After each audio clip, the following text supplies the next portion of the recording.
Tudo bem, meus amigos? Estamos juntos para uma nova aula de língua portuguesa, uma aula extremamente especial, porque nós vamos falar daquilo que fundamenta nossos atos. Em vez de ser aquele movimento cognitivo em que se dá privilégio à intuição, eu tenho, quase certeza que é isso, professor. Eu acho que é isso. Esses movimentos em que entram, elementos que não são os elementos que dão consistência. Nosso olhar sintático produz leituras diferentes de acordo com o repertório que construímos durante a preparação. Hoje é uma aula especial porque nós vamos falar dos termos essenciais da oração. E é óbvio que não recebem esse nome, à toa. Esse nome, termos essenciais da oração, há uma justificativa. Não são integrantes, não são acessórios, são termos essenciais. Vamos enxergar o conjunto e observar o que temos que fazer. Primeiro, quais são os termos essenciais de uma oração? Os termos essenciais da oração são aqueles imprescindíveis para a montagem da oração: o sujeito e o predicado, ok? Para classificarmos o sujeito, nós vamos aqui fazer toda uma discriminação, um destaque teórico sobre o que a gramática diz sobre o sujeito. Também vamos falar sobre o predicado, mas não com o detalhamento que o predicado exigirá. Vocês vão perceber que nós vamos dar sequência ao estudo atual e, na sequência, aí sim, os elementos que vão produzir uma coerência não estão só aqui nos essenciais, também estarão nos integrantes. Quais são os termos integrantes? Os termos integrantes são aqueles que complementam. Então são os complementos verbais, os complementos nominais. O agenda passiva, podemos integrá-lo, colocar entre os complementos verbais. Então, para ter uma visão completa do predicado, nós precisamos das informações dos termos integrantes. E, entre termos essenciais e integrantes, há um grupo denominado predicativo. Para que haja plenitude no entender, nós vamos ter que, apesar deles não estarem discriminados, eles fazem parte dos termos, para que haja compreensão dos termos essenciais e integrantes. Apesar da teoria não tornar isso um elemento discriminado, indicado, os predicativos fazem parte da nossa análise. Podemos colocar como termos integrantes em determinados momentos, e é isso que nós vamos fazer depois. Então, além dos complementos, além do agente, nós podemos colocar didaticamente os predicativos aí entre os integrantes. E temos ainda os termos acessórios, os adjuntos, os que vêm juntos, vem junto, adjunta de nominal, adjunta de verbial, os apostos, tem uma função muito bem demarcada, os vocativos, que acabam sendo um termo desvinculado de tudo que vimos antes. Então o vocativo é um termo livre, livre não, é um termo que não se prende a nada, tá bom? Por isso que para onde ele for, as vírgulas sempre vai isolá-lo, as vírgulas sempre vão isolá-lo, já que eles não podem, os vocativos não podem pertencer. Onde que eles estão? Os vocativos estão ali nos acessórios, mas nem nos acessórios seria o lugar dele. Ele é uma peça isolada de tudo e de todos. O vocativo é um termo que não se vincula.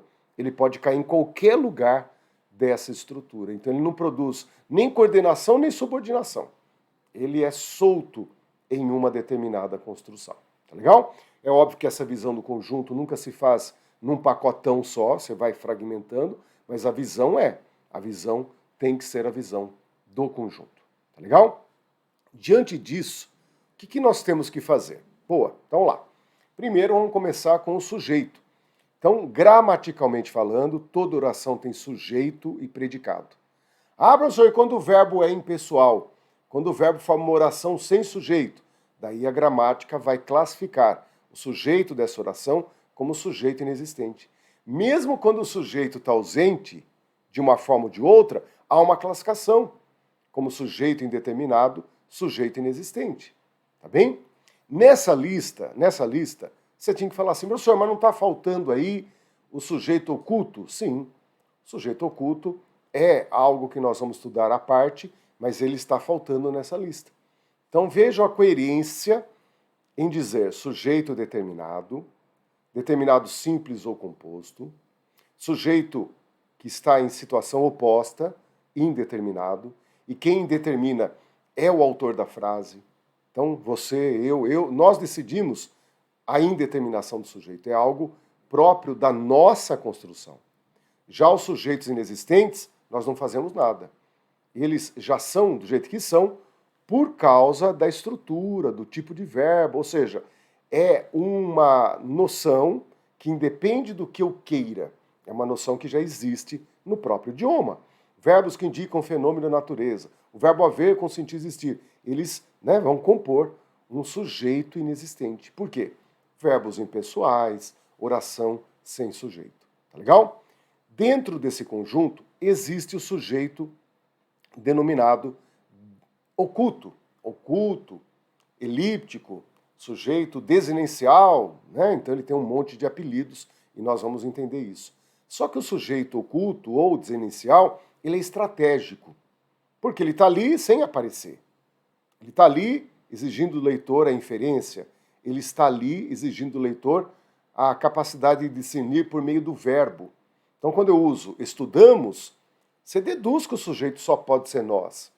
Então é até elegante no plano da estilística que quando você estiver produzindo um texto, quando o sujeito está evidentemente marcado no verbo, é elegante não colocá-lo. Então escrever eu acertei, a estilística diz, é desnecessário, é meio redundante isso daí. Mas se você quer dar ênfase, é claro que você pode e deve dizer eu acertei, é claro, Mas pensando nas escolhas, o mais adequado seria acertei, acertamos, e não nós acertamos, tá bem? Por motivos de destaque, de ênfase, você pode e deve usar. Agora, por motivos de elegância, oculte. Produz aí o sujeito desinencial, sujeito que deduzimos pela desinência verbal.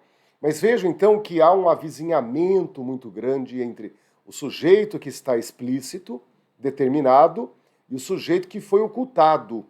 Ocultado porque eu já coloquei logo atrás, estou evitando repetir aqui na frente. Ou pela desinência verbal, eu deduzo qual é. Então é muito diferente o sujeito oculto, desinencial, de um sujeito indeterminado, em que você manipula a indeterminação. Então o sujeito oculto, desinencial, ele é como se estivesse escondido ali com um pano em cima. Você está vendo o cara? Não, você está vendo ele sob o pano. Você não está diretamente vendo ele, mas se deduz que ele está ali.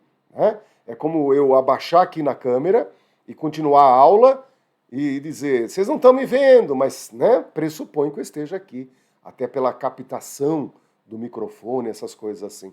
Então percebam que o sujeito oculto faz parte dessa lista, faz parte da nossa sabedoria, mas ele é um elemento da montagem do texto, do equilíbrio das informações expostas, das informações ocultadas. Ele é um equilíbrio, diferente da concepção que nós temos que ter de sujeito indeterminado, de sujeito inexistente. Porque daí há toda uma teoria que vai levar ao domínio. Aqui o sujeito oculto ou desinencial, a gente não precisa de teoria, é só perceber que é algo que nós construímos em nome de um equilíbrio, É um movimento coesivo, há uma estilística que nos diz evite, seja mais conciso, tá bem? Então, são movimentos entre explicitar ou ocultar. Ele tem uma situação de vizinho dos verbos determinados que a gente percebe, que na hora de produzir o texto nós vamos criando uma ondulação. Ora aparece, ora não aparece, ora aparece, ora não aparece, tudo em busca dessa transferência para a memória de quem vai ler. Se eu apareço, gera uma monotonia. A nossa memória de leitor diz, eu já sei, eu já entendi, eu já recebi essa informação. Por isso que nós, num segundo momento, começamos a produzir um movimento coesivo, de já mostrei, agora eu vou substituir. Eu já mostrei, vou agora criar um sinônimo. Eu já mostrei, agora facilmente calculável, eu oculto. Então isso é bacana, né? Sujeito determinado é o arroz com feijão de cada dia. Preciso apenas verificar a quantidade de núcleos. O sujeito oculto, desinicial, é produto do nosso movimento textual, é um produto da textualização, é um produto coesivo. Né? Então você economiza a memória do leitor cientemente de que está fazendo isso. E sujeito indeterminado, sujeito inexistente, aí é um mundo completamente diferente, porque você precisa de componentes teóricos para dar conta do domínio dessas classificações. Diferente, portanto, do determinado e do oculto. Dá para a gente separar bem, né? O quanto somos eficientes aqui e quanto precisamos ser eficientes acolá. Tá bom? Vamos em frente, então. Quando vocês perceberem a classificação do sujeito, não podem deixar de reconhecer a formação dos predicados. Né? Então, enquanto vamos ter sujeito determinado, sujeito oculto, indeterminado e inexistente, os predicados têm essas três possibilidades. Predicado verbal, nominal ou verbo nominal. E a classificação ela é retirada a partir de alguns núcleos. Para ser predicado verbal, você precisa ter verbos transitivos ou verbos intransitivos. Para ter predicado nominal, você precisa ter predicativo do sujeito ou predicativo do objeto. E há predicados mistos em que há o predicado verbal, com a transitoriedade verbal ou com os verbos intransitivos, e nominal, oriundos dos predicativos. Tá certo? Então hoje, gente, em particular, esse conjunto nós vamos deixar em um plano secundário, serão acionados de acordo com a demanda que eu controlei aqui, mas o foco vai estar mais no sujeito. Tá legal? Por quê? Porque para entrar na classificação dos predicados, você tem que entrar nos termos integrantes. É uma dupla, né? Uma tabelinha entre transitoriedade e objeto direto, entre verbos de ligação e predicativos do sujeito. É uma visão que se complementa, por isso são termos integrantes. Então, quando eu estou falando de predicado, eu já vou estar falando de termos integrantes da oração. Tá legal? O que vai demandar um cuidado, um tempo a mais, porque talvez seja um dos principais capítulos sintáticos, estudar a transitoriedade verbal, entender objeto direto, entender objeto indireto. E, é claro, o conjunto, não só a transitoriedade, mas o conjunto. Tá bem? Dependendo da banca, nós podemos pensar que pode haver, sim, uma questão envolvendo a classificação do predicado. Né? Se nós pensarmos numa banca como Sesgran-Hill, não, é uma raridade. Então, esse conjunto você pode tê-lo mais como embasamento teórico, visão teórica, ou, dependendo da banca, matéria que cai numa questão teórica. Tá bom? Então, professor, então não cai na prova? Não cai na prova a pergunta de qual tipo de predicado é. Mas cai na prova, é óbvio, a sua capacidade de ler a transitoriedade verbal, a sua capacidade de fazer análise sintática. Então, isso que nós estamos vendo aqui serve de todas as maneiras. A forma como a questão questiona é que pode ser muito, muito diferente. Tá bom? Veja então que nós temos esses 4 sujeitos, mais o sujeito oculto, mais o sujeito oculto. Vamos lá então. Sujeito determinado simples. Qual que é a teoria para você criar o sujeito determinado simples? É aquele que é formado por apenas um núcleo.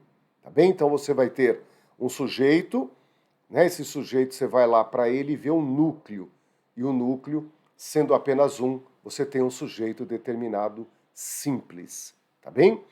Todo sujeito determinado vai trazer o sujeito para fora, explícito. Então você vê, se você quiser tocar, dá para tocar. Tá bem? Ele é pertencente aos nossos sentidos. Professor, se eu quiser lamber, dá para lamber. Cheirar, dá para cheirar. Se esse sujeito tiver perfume, você vai sentir. Tá legal? Então ele está impresso no papel. Não, impresso no papel. E aí, de acordo com os núcleos, ele pode ser simples ou composto. Então, exemplo. O professor leu a questão, o professor é o sujeito, o núcleo é o professor, o é classificado apenas como adjunta de nominal. Vamos aproveitar o embalo para também já ir catalogando essas criaturas. Mas o que vale é o núcleo. Por isso que, né, essa oração tem um sujeito determinado simples. Quando você vai numa frase como essa, a complexidade é outra. O professor de língua portuguesa da turma da manhã leu a questão. Se eu pego a frase anterior, o professor leu a questão, a análise foi tranquila. E agora? Agora o sujeito se tornou um sujeito complexo, com vários termos subordinados uns aos outros. Então percebam que nós temos aí uma leitura gramatical em jogo. Então toda a aula de concordância verbal ela começa por uma lição primordial, que o verbo não concorda com o sujeito, o verbo concorda com o professor, com o núcleo do sujeito. E esse núcleo do sujeito não vem preposicionado. Então essa informação teórica aqui, e aparentemente secundária, lá na concordância verbal ela ganha uma potência, ela se transforma em uma nova leitura da regra e da análise sintática. Então o professor de língua portuguesa da turma da manhã, por que professor é um núcleo? Porque língua portuguesa é um termo que está preposicionado, está junto, adjunto, da turma, né? Professor de língua portuguesa da turma da manhã, tudo está preposicionado. Professor é o núcleo do sujeito e é isso que te leva a dizer que aí, apesar do tamanho do sujeito, você tem um sujeito determinado simples. Olha que interessante, quando a gente sai da frase do exemplo para o exemplo da vida. É assim que cai numa prova. Classifica o sujeito, daí a pessoa fala, e agora? Qual que é a contabilidade que eu faço? Núcleo. Para determinar, né, se o sujeito é simples ou composto, o núcleo, tá bem? Já o sujeito determinado composto, ele vai ter 2 ou mais núcleos, e isso é que vai distinguir sujeito determinado simples do composto. A quantidade de núcleos. Então, quando eu digo o professor e o aluno leram a questão, é óbvio que o sujeito é o professor e o aluno, os núcleos, professor, aluno. E o artigo o que acompanha cada um deles é mero adjunto adnominal, tá bem? É uma classificação que nós temos por lei. Então, quando você olha esse tipo de sujeito, é o nosso arroz com feijão, mas ele tem um nome, sujeito determinado. É aquele que está impresso no papel. Nem vou falar que está expresso, está impresso no papel. Então você tem que vê-lo, tocá-lo, senti-lo, né? Se lamber, se cheirar, ele vai estar lá. Se a tinta está fresca, você vai poder, né, sentir a fragrância da tinta. Tá legal? É diferente de todos os demais. O sujeito determinado é diferente de todos os demais. Por isso essa ênfase em que você perceba a concretude dele, a presença dele dada aos olhos. Tá legal? Então imagina o seguinte, professor, e o tal do sujeito oculto? Então o sujeito oculto é sinônimo de sujeito elíptico. Tá bem? Sujeito oculto e elíptico são sinônimos. E o sujeito desinicial é uma classificação que concorre. Então vejam, né, que quando eu era criança na escola e estudava análise sintática, na minha época era o ginásio, né, quinta, sexta, sétima série, por exemplo, lá na minha época era chamado de sujeito elíptico. Eu nem conseguia falar, imagina entender essa criatura, né? Hoje tudo ficou mais simples. Sujeito oculto elíptico, sujeito então ocultado, você intencionalmente oculta, tá bem? Mas essa ocultação é facilmente calculada, é facilmente, né, podemos analisar por meio de uma inferência qual era o sujeito que ali estava. Então nós só ocultamos o sujeito porque normalmente já colocamos antes, né, um termo que serviria para ser o sujeito, mas como está muito fácil de entender, está muito óbvio, vai produzir uma repetição desnecessária, é aí que entra o sujeito oculto. Veja o exemplo, ó. Os turistas passaram pelo local e ficaram surpreendidos com a beleza natural. A própria natureza da construção te leva a deduzir que na segunda oração os turistas é o sujeito. Mas no plano teórico, entendam, você tem 2 orações, na primeira o sujeito é determinado simples, os turistas, e na segunda, no verbo ficaram, você tem um sujeito oculto, ou sujeito elíptico. Agora, o sujeito desinicial é aquele que nós deduzimos pela desinência do verbo, por isso que ele é desinencial. Achei o caminho, eu achei. O sujeito está ali, né, oculto, e nós chamamos esse tipo de sujeito oculto de desinencial. E logo voltamos, nós logo voltamos. Tá bem? Então, quando um concurso público invoca uma dessas classificações, você sabe que ela está servindo para Deus e todo mundo, né? Caiu o sujeito oculto, mas era desinencial, não tem problema nenhum. É uma classificação que se unifica na prova. Agora, é óbvio, se a banca está naqueles dias de loucura e coloca lá letra A, sujeito oculto, letra C, sujeito desinencial, aí você aplica a diferença entre aquele que eu infiro, porque já foi citado antes, e aquele que eu infiro pela desinência verbal. Mas nunca vi, hein? Nunca vi. Sempre cai uma dessas três classificações. As mantenha vivas, né, porque elas podem aparecer de uma forma ou de outra, mas nunca vi, né, uma concorrendo com a outra. Se cair concorrendo, entenda, sujeito oculto e elíptico formam uma classificação, sujeito desinencial forma outra classificação. Tá bem? Dentro da produção textual, esse sujeito, esse tipo de sujeito, é extremamente importante, porque ele produz com a memória de quem lê um equilíbrio funcional, um equilíbrio em benefício da leitura, entre o que estamos mostrando e o que estamos deixando pressuposto, porque o cara que vai ler vai inferir. Tá legal? Então, é também, na produção textual, um sujeito extremamente usado, extremamente usado. Muito, muito comum.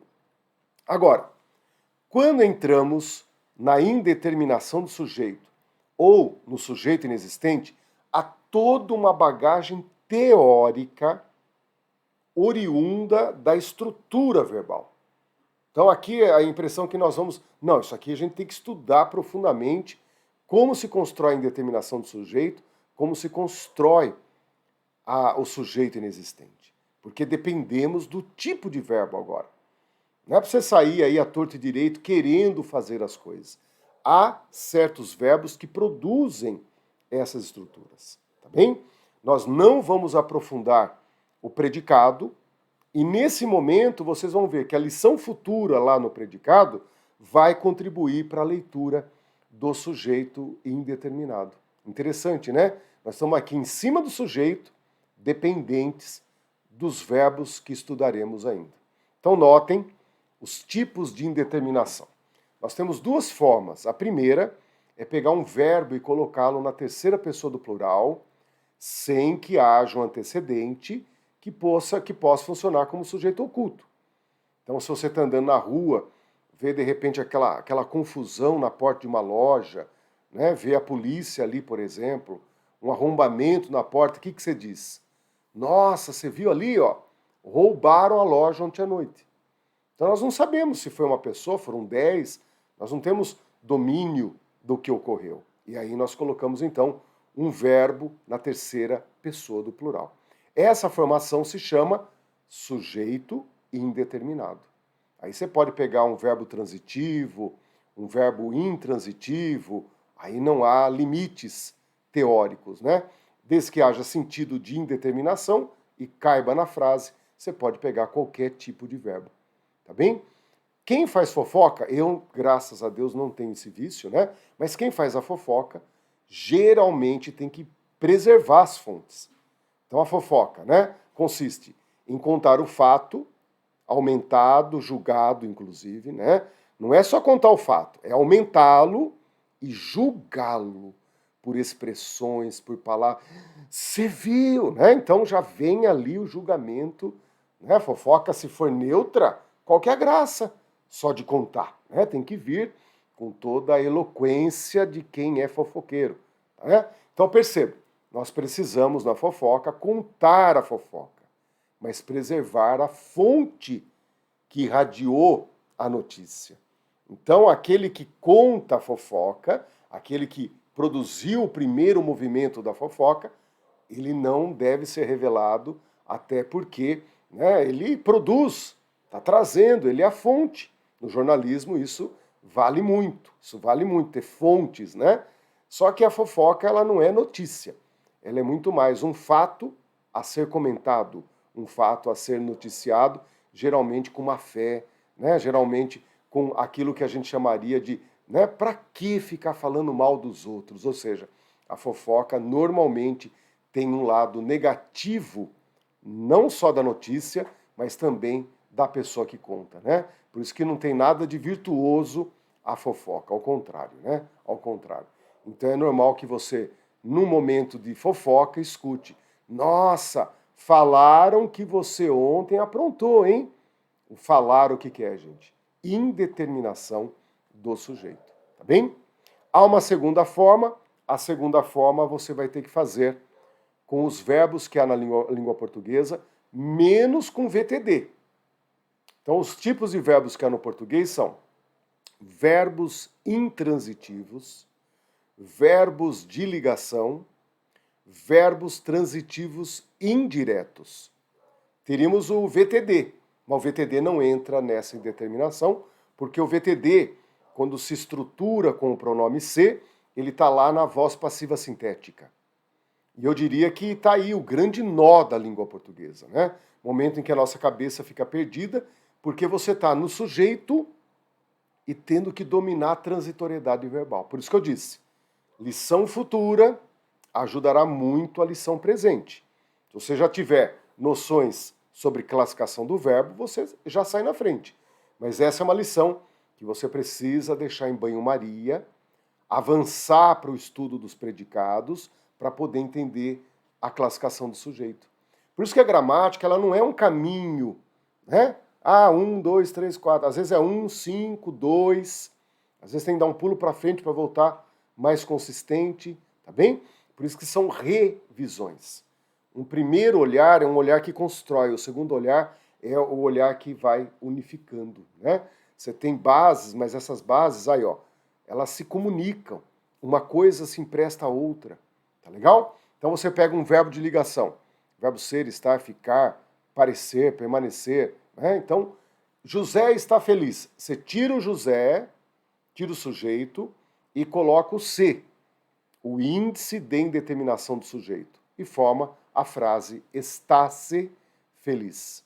Notem que nessa estrutura o verbo fica no singular e a presença do pronome se, índice de indeterminação do sujeito, é uma obrigação. Não tem determinação do sujeito desta maneira sem o pronome se. Tem a primeira forma, verbo na terceira pessoa do plural, e tem essa segunda forma, o verbo no singular com o índice de indeterminação do sujeito. Tá legal? Você pega um verbo intransitivo, como o verbo crescer, quando você diz assim, nossa, como o Zezinho cresceu, né? De criança de 2 anos vai para 5, você já nem consegue mais reconhecer direito a criança. A criança em 10 anos, né? Do nascimento até os 10 anos, é fermento. É aquilo que cresce de maneira incessante. Depois começa a produzir, a partir de uns 20 anos, uma estabilidade, e daí o crescimento geralmente vai para o lado lateral. Né? Não é mais no sentido vertical, né? Não é mais na longitude, é mais para o lado. Né? Como no meu caso aqui, a gente vai administrando o crescimento lateral. Então vejam que o verbo crescer é verbo intransitivo. Daí você fala, ó, cresce-se. Você podia dizer, né? O menino cresce muito nessa idade. Mas você tira o menino, que seria um sujeito determinado, e coloca no lugar o índice. Índice é o que sinaliza, gente. É o que indicia, é o que sinaliza, dá sinais. Né? É o índice de indeterminação do sujeito. Cresce-se muito nessa idade. Você não coloca quem cresce. É o sujeito indeterminado. Agora, os verbos transitivos indiretos nos interessam muito, porque eles começam aqui e terminam lá na questão de concordância verbal. Mas você tem que olhar para essa frase e entender que mudanças nessa frase, preposicionado, não é sujeito nunca. Por isso que não há concordância, tá bem? É lógico que essa visão de sujeito indeterminado, ela se rivaliza com a visão da estrutura da voz passiva sintética. É aí que você está, né, num conjunto teórico, gente, que para quem está começando, é um conjunto teórico que você fala assim, nossa, professor, eu estava até entendendo, porque a hora que chega aqui, as coisas exigem uma certa capacidade de discernimento que evite realmente, que evite também realmente, né, essa forma de, professor, estou decorando, não, né? Você tem que entender primeiro o que é o VTD e criar um caminho do VTD. Você entender bem o que é um VTI, verbo que transita exigindo preposição, e entender que ele também produz um caminho. Então não é uma lição que você aprendeu um dia, estou decorando isso daí. Não, não tem como decorar, porque essa lição ela vai se propagando para dentro das análises, para dentro das estruturas, tá bem? Então quando eu olho ali para o acredita-se, eu tenho que entender que eu poderia dizer José acredita em mudanças, mas eu saco o José, tiro o José da frase e coloco o índice de indeterminação do sujeito.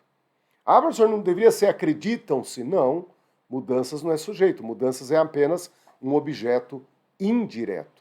Você está numa frase em que ocorre a indeterminação do sujeito. Professor, mas não tem sujeito então? É por isso que se chama sujeito indeterminado. Você, com as suas mãozinhas, né, foi lá e indeterminou o sujeito dessas três estruturas. Não tenho dúvida que com grande recorrência aparece verbos transitivos indiretos na prova. E isso culmina na questão de concordância. Por que aí o verbo fica no singular? O nome já está dizendo. Indeterminação do sujeito. Tá bem? Essa é a segunda forma de indeterminação do sujeito. E essa estrutura, guarde, ela se rivaliza muito com a voz passiva sintética. Mas muito, muito, muito. Né? Então, em síntese, nós temos isso na língua portuguesa. Sujeitos indeterminados. Sujeitos indeterminados. Usando o verbo na terceira pessoa do plural ou se usando do índice de indeterminação do sujeito em verbos que são verbo de ligação, verbo intransitivo e verbo transitivo indireto. Todos eles no singular com o seu pronome se, índice de indeterminação do sujeito. Tá legal? Feito esse trabalho de como se cataloga o sujeito indeterminado, você está vendo que tem uma longa bagagem teórica. Por isso que eu quis distinguir para vocês, né, a grande diferença que existe entre sujeito oculto e sujeito indeterminado. Sujeito oculto é um movimento, né, do texto, das repetições, né, daquele movimento que constrói para a memória de quem lê o que vai para fora e o que vai para dentro. Então ela não tem uma bagagem teórica, mas tem apenas uma sensibilidade de quem escreve. Completamente diferente do que nós estamos vendo aqui. Aqui você tem que ter uma bagagem teórica para controlar o sujeito indeterminado. Tá legal? Nos falta o sujeito inexistente. E esse sujeito inexistente ele se forma por meio dos verbos impessoais. Estão notando como agora não depende nada de nós? Você fala, professor, eu vou lá criar. Não, você não cria nada agora. Esses verbos impessoais, eles já existem antes de nós. Professor, quando você nasceu, esses verbos impessoais, eles já estavam por aqui. Então, esse tipo de oração, quem determina é a gramática, é a história da língua portuguesa. Não somos nós que criamos. Então, basta reconhecê-los. Né? Por exemplo, o verbo haver com sentido existir, o verbo haver se referindo ao tempo passado, geralmente sinônimo de fazer, há 2 semanas, há 3 meses. Né? No dia a dia, a pessoa até usa o pleonasmo há 2 semanas atrás. Só o verbo haver já bastaria, mas o brasileiro coloca o atrás para criar uma segurança. Né? O brasileiro naturalmente é exagerado, então ou usa há 2 semanas com o verbo haver, ou usa 2 semanas atrás, sem o verbo haver. Agora é pleonasmo dizer há 2 semanas atrás. Exatamente por causa disso. Você usou o verbo haver e neste uso em relação ao tempo, você está se referindo ao que já passou. Ao que já passou. Né? O verbo fazer em relação ao tempo,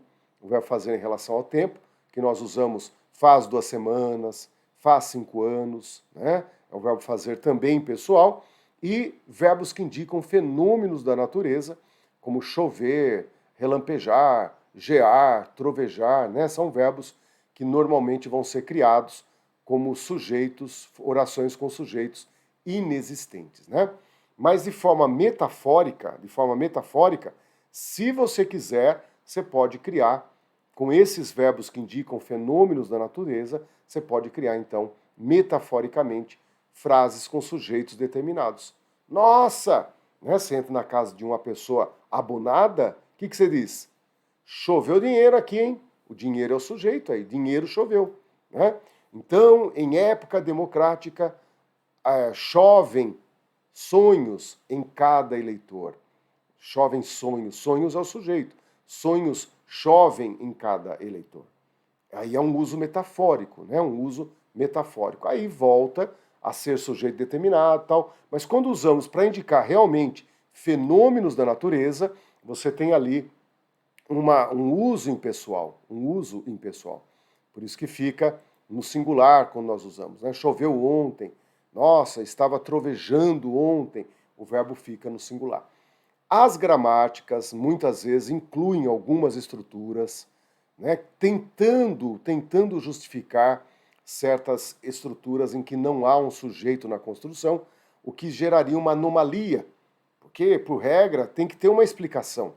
Tá bem? Então, há gramáticas que vão colocar ali outros tipos de sujeitos, mas fazendo isso por extensão. Esse grupo é o grupo mais importante, né? Esse é o grupo que você tem que aprender, manter vigilância. Os verbos vão aparecer no singular quando usados assim, não é em todas as modalidades possíveis, mas quando tiver esses valores que discriminamos aí. Agora, você pega, por exemplo, o verbo ser está indicando tempo, tá bem? O verbo ser, por exemplo, já quebra tudo que nós falamos antes. E você passa a ter uma oração com sujeito inexistente, uma oração sem sujeito, mas o verbo ser concorda.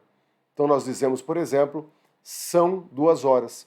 Essa é uma oração que é dita como sujeito inexistente, oração sem sujeito, verbo impessoal, mas o verbo ser já cria um problema para nós, porque concorda com as horas. É 1 hora, são 2 horas, tá bem? São 2 horas da tarde, é meia-noite, né? São 11 horas, o verbo ser acaba concordando com o tempo. E aí quebra o raciocínio, né? Até o número 4 estava tudo legal. Se não tem sujeito, vamos deixar o verbo no singular.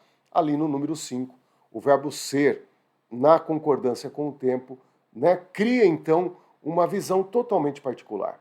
O verbo ser, não tenho dúvida, ele produz na nossa memória um círculo de horrores. Conforme você vai estudando o verbo ser, ele é um verbo que não se contém em uma lógica. Ele tende a concordar, ele tende a trazer harmonias, ele é um verbo que cria, na nossa lógica gramatical, um círculo de horrores. Porque ele fala, é assim que eu quero e acabou. Sabe quando, né, perde-se todas as referências sintáticas e você passa a ter concordâncias extremamente especiais, tá bom? Mas isso vem até nós por força da tradição. Por isso que eu digo para vocês, poderíamos trazer vários outros tipos de sujeitos inexistentes, né, orações sem sujeito, que a gramática, que os estudiosos acabam anexando aí, para que haja uma coerência, uma coisa explicável, né? Mas é esse conjunto que você merece ter toda a atenção, deve dar toda a atenção, entendendo ali que no número 5, o verbo ser já começa a produzir aquilo que a gente não queria, que é uma incoerência teórica. Se o sujeito está inexistente, por que o verbo está no plural? Né? Então aí a gente abre o coração para essas exceções que vêm por força da tradição. Tá legal? Olhem exemplos aí. Houve falhas no documento, é o verbo haver com sentido existir. Haverá mudanças na lei, é o verbo haver com sentido existir. Isso aconteceu aqui também há 2 dias. Esse há do verbo haver, tempo passado, poderia ser trocado por faz 2 dias, que é uma maneira de você manter uma vigilância, um controle sobre a ortografia do há, verbo haver. Os fatos ocorreram faz 3 anos, o verbo fazer também aí, não concordando com o tempo. Tá bem? Beleza. Fizemos esse caminho teórico. Vamos fazer agora, numa velocidade diferente, numa catalogação diferente, a classificação dos predicados. Então o objetivo hoje não é ficar detido né, nos predicados, e sim dar mais destaque à formação dos 5 tipos de sujeito? Sim, sujeito determinado simples, sujeito determinado composto, sujeito oculto, sujeito indeterminado e sujeito inexistente. Tá bem? Ah, classifica o sujeito. É dentro desses 5 que você precisa olhar para a questão. Tá legal? Predicado, vamos lá. Predicado verbal é aquele que vai trazer núcleos, né, os verbos transitivos e intransitivo, tá certo? O predicado nominal é aquele que traz predicativo, seja do objeto, seja do sujeito, e o predicado verbo nominal é aquele que traz em conjunto a transitoriedade ou a intransitoriedade e os predicativos. Então aguardem que esse conjunto nós vamos desdobrar em aula futura, tá bem? Nós vamos desdobrar em aula futura. Segure no ar, né? Na culinária se chama banho-maria. Se você tira do fogo, né, você deixa que aquilo se endureça. Ou, se você deixar no fogo intenso, aquilo passa do ponto. Então existe o chamado banho-maria, né? Que é uma forma popular que nós chamamos, meu relacionamento não tá legal, mas eu não posso terminar agora. O que a pessoa amiga diz?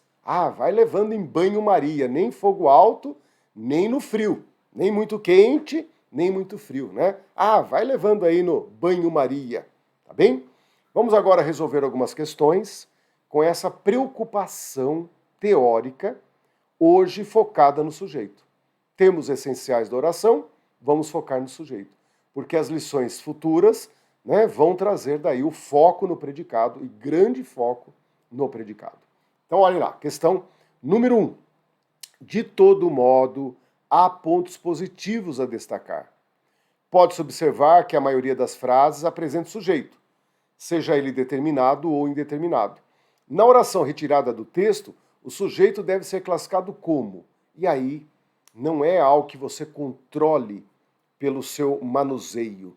É algo que você controla pelo estudo. Eu olho no verbo haver, sei que o verbo haver ali tem o sentido de existir, e isso precisa invocar uma classificação. Estão notando lá? Eu preciso bater o olho no verbo haver e saber que ali, verbo impessoal, oração sem sujeito, portanto, é o nosso sujeito número 5, é o sujeito inexistente. Estão notando como há uma bagagem teórica que vai justificar exatamente esse tipo de classificação. É um produto histórico que você, estudante, aprendeu, ok? Assinale a alternativa em que há sujeito determinado simples. Olha que legal, hein? É uma questãozinha que dá uma ginga exatamente nessa reflexão que fizemos hoje. Buscamos melhores condições. Buscaram melhores condições, busco melhores condições, eu busco melhores condições. Grande confusão. Então, quem não está, né, com a teoria refinada na memória, olha para isso e fala, e agora? Sujeito determinado simples. Né? Então, eu espero que você tenha acertado. Letra E é o único que traz o sujeito em que você vê, se você quisesse, você tocaria. Se esse eu tivesse fragrância, daria para cheirar. Se tivesse sabor, daria para lamber. Sacaram que interessante? Então, quando nós falarmos em sujeito determinado, ele é concretamente dado aos olhos. Você os vê, tá bom? Por que a letra A não é sujeito... A ali é sujeito oculto. Ou melhor, para dar a precisão teórica, é o sujeito desinicial. Nós calculamos o sujeito, nós, por causa da forma verbal. É o que ocorre exatamente na letra C, quando eu digo busco. Aí só pode ser o eu. Então, letra A e letra C, sujeito oculto ou sujeito desinicial, ficamos ali aguardando como que a banca vai tocar nisso daí. Tá bem? Então, a minha memória fica aberta para essas variações. E a letra B de bola, como não há um trecho antecedente, você deduz que ali se usou da indeterminação do sujeito. Buscaram melhores condições. É a primeira forma de indeterminação em que você coloca o verbo na terceira pessoa do plural. Se na letra B tivesse assim, os homens trabalharam em benefício de todos e buscaram, aí seria sujeito desinicial, sujeito oculto, sujeito elíptico. porque você tem um trecho antecedente que te permite inferir que é eles, os homens. Agora, do jeito que está a letra B, sujeito indeterminado. Legal, né? Essa é uma questãozinha simples depois que estudamos. Simples depois que eu aprendi, né, professor? Exatamente. É aí que é gostoso a gente perceber que as coisas não são fáceis, não há nada fácil. As coisas ficam fáceis depois do estudo certo. Né? Determine o tipo de sujeito na frase precisa-se de pedreiros. Então é aí que entra uma outra etapa da sua preparação, porque quando você domina essa estrutura, você já está com o predicado vigorando na memória. Você já está lidando com os grandes problemas da língua portuguesa. Sacaram? Então, professor, esse não soube classificar, claro. Esse precisa, antes do estudo do predicado, para você entender melhor a classificação do sujeito indeterminado. Então, essa frase que traz um sujeito indeterminado, eu bato o olho e eu sei. Por causa da transitoriedade verbal, o verbo é transitivo indireto. Quem precisa, precisa de algo. Aquele pronome ser é o famosíssimo índice de indeterminação